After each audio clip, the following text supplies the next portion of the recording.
विद्यार्थी मित्रांनो, प्रथमतः तुम्हा सर्वांचं मनपूर्वक स्वागत आमच्या ऋषी अगस्त शासकीय औद्योगिक प्रशिक्षण संस्थेमध्ये। ही चंद्रपूर जिल्ह्यातील जिल्हास्तरीय सर्वात मोठी संस्था आहे आणि हिरवीगार आहे, झाडच झाड आहे। आणि 1963 साली या संस्थेची स्थापना झाली। 63 पासून तर 2026 पर्यंत जे विद्यार्थी जे प्रशिक्षणार्थी प्रशिक्षण घेऊन गेले त्यांनी जे झाडं लावलीत ते त्यांनी लावलेले झाड आहेत सगळे। त्यांनी जी सेवा दिली, वृक्षारोपण केलं, वृक्ष लागवड केलं, त्यामुळे तुम्हाला इथं थंडावा मिळतो उन्हाळ्यात सुद्धा। इतकी सुंदर संस्था चंद्रपूर शहरात नाही म्हणून सर, त्यामुळे महाराष्ट्र टाइम्सचं काही चांगला लेख होऊ शकते तुम्हाला, विषय तुम्हाला देतो। तर तुम्हा सर्वांचं यासाठी स्वागत आहे की आमच्याकडे जे ट्रेड्स आहे ITI मध्ये अनेकांना त्यांच्या इच्छेनुसार ट्रेड्स मिळाले, काहींना नाही मिळाले असेल, पण 22 ट्रेडमध्ये आपले विद्यार्थी प्रशिक्षण घेत आहेत। 1100 जवळपास स्ट्रेंथ आहे। अनेकांना असं वाटतं की आपल्याला हा ट्रेड पाहिजे होता, तो नाही भेटला, दुसराच भेटला। रस्त्यात एसटी मध्ये दुसरा कोणीतरी भेटते, अरे कशाला हा ट्रेड घेतला, दुसरा घ्यायला पाहिजे होता, मन दुःखी होते। पुन्हा इथे आलं का अर्ज करते बोडेकडचं, मला ओरिजिनल TC बाकी वापस नाही, मग पुन्हा आम्हाला ते कॅन्सल करावं, पुन्हा ऍडमिशन घ्यावं लागतं। एक लक्षात घ्या, जो ट्रेड आपल्याला मिळाला त्या ट्रेडचं व्यवस्थित ट्रेनिंग घ्यायला पाहिजे, शिका, त्याच्यात तुम्ही मास्टर बना, तोच ट्रेड तुम्हाला पुढे घेऊन जाईल। आमचा एक मित्र आहे सर कुंभुर्ण्याचा, त्याचं दुकान आहे नागपूर रोडला, साई प्लंबिंग म्हणून। साई प्लंबिंग प्लंबरचा ट्रेड आहे। त्या मुलाने केला, कुंभुर्ण्याचा मुलगा आहे, आणि त्याने फक्त 2-4 पाणी पेचकस घेऊन तो फिरला आणि त्याला असा एक माणूस भेटला की त्याच्या घरातला बाथरूम मधला नळ तुटला होता आणि प्लंबर भेटत नव्हता।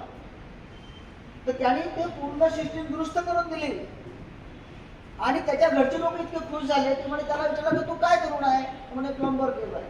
तो दुकान आहे का, तर नाही आहे म्हणे, तो माझ्याकडे जागा आहे म्हणे, घे ते सुरू कर म्हणे दुकान। एक चांगलं काम केल्यामुळे त्याला दुकान काढण्यासाठी त्याला जागा दिली आणि पुढे त्याने 2 वर्षा 3 वर्षानंतर तो जर जे एक सेक्शन आहे, ते दुकान आहे, ती खोली आहे, ती विकत घेऊन घेतली। आज साई प्लंबिंगचं मोठं दुकान आपल्याला नागपूर रोडला पाहायला मिळते। त्याच्या हाताखाली 5 पोरं काम करतात त्या मुलाच्या हाताने। आणि आपल्या ऐकत तो 2 वर्षापूर्वी आला होता, त्याला बोलावलं होतं आपण। छोटासा एक उद्योग, छोटा एखादा व्यवसाय जर तुम्ही मनापासून जर केला, प्रगती केली, तर तुम्हाला यश मिळते आणि तुमचं जीवन सुखी संपन्न होऊ शकते। ती ताकद तुमच्या व्यवसायामध्ये आहे।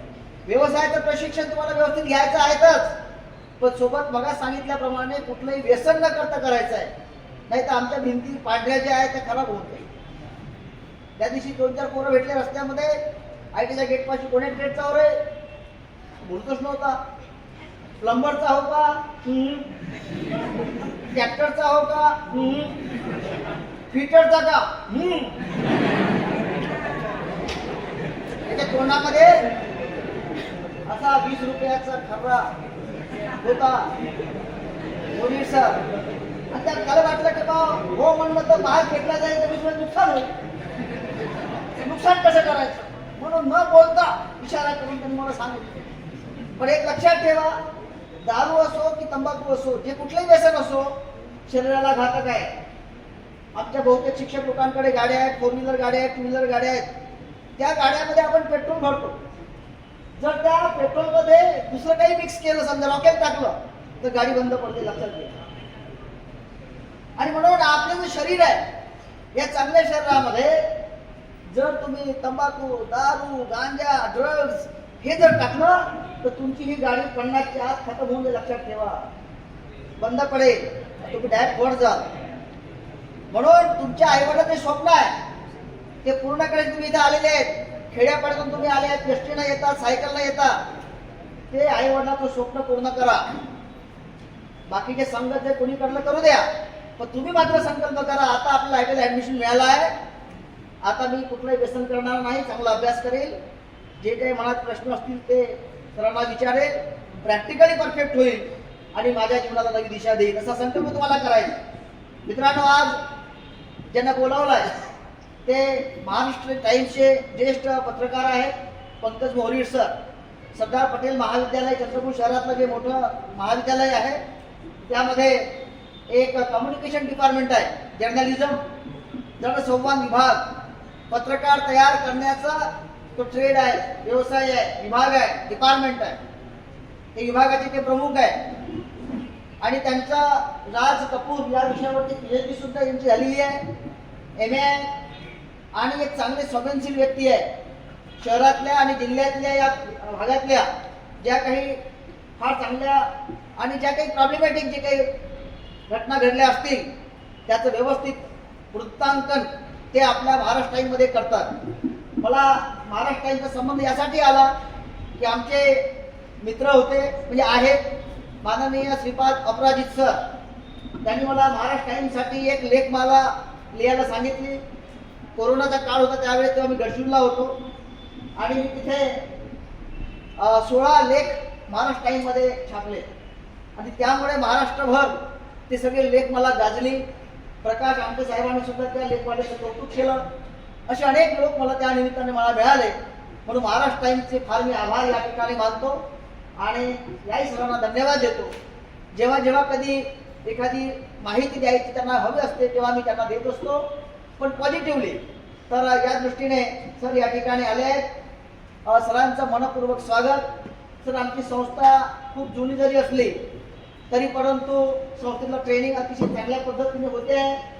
ग्रामीण भागातले लोक विद्यार्थी इथे ट्रेनिंग घेत आहेत आणि सर्वदूर हे विद्यार्थी प्रशिक्षित कामगार म्हणून, कारागीर म्हणून वेगवेगळ्या कंपन्यांमध्ये हे काम करते आहे. आजचा विषय आहे अखंड भारत विभाजन विभीषिका दिन. मित्रांनो, सगळ्यांना माहीत आहे उद्या 15 ऑगस्ट आहे.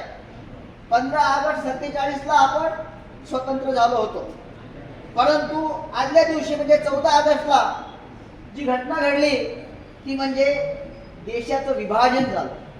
आणि विभाजन झाल्यानंतर भारत आणि पाकिस्तान हे 2 देश निर्माण झाले आणि त्या देशातले लोक इकडे आणि इकडचे लोक तिकडे. हे जे पार्टिशनचा जो वेळ होता त्या पार्टिशनच्या काळामध्ये आणि त्यामुळे 20 लाख लोक मृत्युमुखी पडले. असा ही घटना आहे आपल्या देशातली. 1.5 कोटी लोक विस्थापित झाले. इतके फार मोठी मनुष्य हानी या पार्टिशनच्या काळामध्ये घडलेली आहे. याला कारणीभूत जे सरकार होतं, इंग्रज सरकार, त्याने एक त्या काळामध्ये फूट डालो राज करो, त्याने हे जे फॉर्म्युला वापरला होता त्या काळामध्ये आणि त्यामुळे सर्वदूर बॉर्डरवरती हिंसेचं वातावरण निर्माण झालं. आता बॉर्डरपासून आपण खूप दूर असल्यामुळे त्या हिंसेचे चटके आपल्यापर्यंत आले नाही. आपल्याला थोडं काही विशेष वाटत नाही, पण सर्वात जास्त त्रास जर कोणी भोगला असेल तर तो पंजाब नावाचा प्रांत आहे, त्यांनी भोगलेला आहे. अनेक अशा कादंबऱ्या सुद्धा त्या पार्टिशनवरती आलेल्या आहेत. जसं ट्रेन टू पाकिस्तान नावाची कादंबरी आहे खुशवंत सिंगची, ती अतिशय वाचनीय अशी ती कादंबरी आहे. आणि तमस नावाची एक सिरियल सुद्धा आली होती भीष्म सहानीची, त्या सुद्धा सिरियलमध्ये सुद्धा या संबंधित जे चित्रण या पार्टिशनच्या संदर्भात आलेलं होतं. मित्रांनो, हा इतिहास आपण लक्षात घेऊन ज्या पद्धतीनं आपल्या देशवासियांनी त्रास भोगला, नरक यातना सोसल्या, जवळचे लोक सोडून मरण पावले, त्याची जमीन चालली गेली, संपत्ती गेली, भारतात आले आणि असे जे लोक आहेत त्या लोकांनी मोठ्या जिद्दीने स्वतःला सांभाळून ते पुन्हा स्वतःला ते खऱ्या अर्थाने विस्थापित झाल्यानंतर ते उभे झाले आणि ज्या ज्या संकट आले त्या संकटाला मात देण्याचा त्यांनी प्रयत्न केला. आणि इतकंच नव्हे तर देशाच्या विकासामध्ये त्या लोकांनी सुद्धा आपल्या परीने योगदान दिलेलं आहे. समताधिष्ठित सामाजिक सलोखा निर्माण करण्याच्या दृष्टीने सुद्धा ज्याने ज्याने नरक यातना भोगल्या त्यांनी सुद्धा योगदान दिल्याचा हा इतिहास आपल्या देशवासियांनी आपण ऐकलेला आहे, पाहिलेला आहे, वाचलेला आहे. आणि म्हणून विभाजनाची ही वेदना आहे, हे नव्या पिढीपर्यंत गेली पाहिजे. म्हणून या सगळ्या ज्या बाबी आहेत ज्याच्यामुळे हिंसा घडली ते आपल्या मनात येऊ नये. बंधुभाव निर्माण झाला पाहिजे आणि आपल्याला देशप्रेम निर्माण झालं पाहिजे, हा दृष्टिकोन शासनाचा आहे. आणि म्हणून माननीय आमचे मंत्री महोदय आदरणीय मंगल प्रभात तोडा साहेबांच्या संकल्पनेतून हा दिवस सर्व संस्थेमध्ये करण्यात येत आहे. आपल्याही या सेपरेट सभागृहामध्ये या ठिकाणी हा कार्यक्रम होत आहे. तर या निमित्ताने सविस्तर जे भाषण आहे ते मोहरीश सर आपल्याशी संवाद साधणार आहे. धन्यवाद. नमस्कार.